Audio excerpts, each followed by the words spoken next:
छत्रपती शिवाजी महाराजांनी आणि आऊसाहेब जिजाऊंनी पुण्यात बक्षीस लावलं होतं. कारण रानडुकरं इतकी वाढलेली होती, इतकी शेतामध्ये हायदोस घालायची.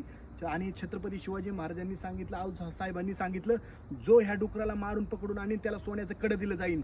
आणि एका रात्री असं डुकर हायदोस घालीत होतं रानामध्ये. तेवढ्यात एक तानाजी मालसुरे नावाचा एक तरुणा बांडगडी तरणात ताट हिरवा गडी तो शेतामध्ये धुसघुस घालताना त्या डुकराला पकडलं आणि रात्रीच मारून आणलं आणि आऊसाहेबाच्या पुढं टाकलं. रात्री पहाटेची सुमाराची वेळ असन.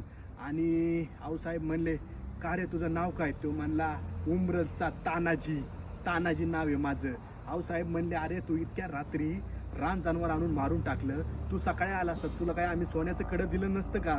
तेव्हा तो तानाजी हुडकं देऊन म्हणला, आऊसाहेब मी तुमच्याकडे सोन्याच्या कड्यासाठी नाही आलो, तुमची शाबासकीसाठी आलोय.